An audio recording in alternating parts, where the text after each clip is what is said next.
ದಕ್ಷಿಣ ಕನ್ನಡದ ಅತ್ಯಂತ ಪ್ರಸಿದ್ಧ ಜನಪದ ಕ್ರೀಡೆ ಕಂಬಳ ಅಂದ್ರೆ ಕೋಣಗಳ ಓಟ.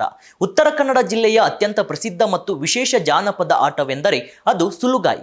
ಸುಲುಗಾಯಿ ಅಂದ್ರೆ ವೃತ್ತದಲ್ಲಿಟ್ಟ ತೆಂಗಿನಕಾಯಿಯನ್ನು ಕಲ್ಲುಗುಂಡಿನಿಂದ ಹೊಡೆಯೋದು.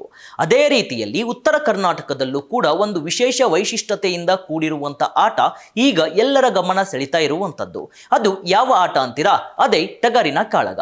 ಗದಗ ಜಿಲ್ಲೆಯ ನವಲಗುಂದ ತಾಲೂಕಿನಲ್ಲಿ ಸರ್ವಧರ್ಮ ವೇದಿಕೆ ಹಾಗೂ ಶ್ರೀ ವಿನೋದ್ ಅಸೂಟಿ ಅಭಿಮಾನಿ ಬಳಗ ನವಲಗುಂದ ಇವರ ನೇತೃತ್ವದಲ್ಲಿ ದ್ವಿತೀಯ ಬಾರಿಗೆ ರಾಜ್ಯ ಮಟ್ಟದಲ್ಲಿ ಟಗರಿನ ಕಾಳಗವನ್ನ ಏರ್ಪಡಿಸಲಾಗಿತ್ತು.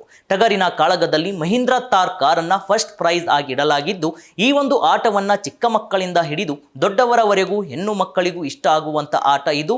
ಉತ್ತರ ಕರ್ನಾಟಕದಲ್ಲಿ ಈಗ ಫೇಮಸ್ ಆಗಿದೆ. ಈ ಒಂದು ಟಗರಿನ ಕಾಳಗದಲ್ಲಿ ಆರ್ಟಿಜಿ ಕರಿಯಾ ಕೊಡೆಕಲ್ ಎಂಬ ಟಗರು ಪ್ರಥಮ ಸ್ಥಾನ ಪಡೆದು ಮಹೀಂದ್ರ ಥಾರ್ ಕಾರನ್ನು ತನ್ನ ವಶಕ್ಕೆ ಪಡೆದುಕೊಂಡಿದೆ. ಟಗರಿನ ಕಾಳಗವನ್ನ ನೋಡಲು ಸಾವಿರಾರು ಜನರೇ ಹರಿದು ಬಂದಿದ್ದು ಈಗ ಎಲ್ಲರ ಗಮನ ಸೆಳೆದಿದೆ.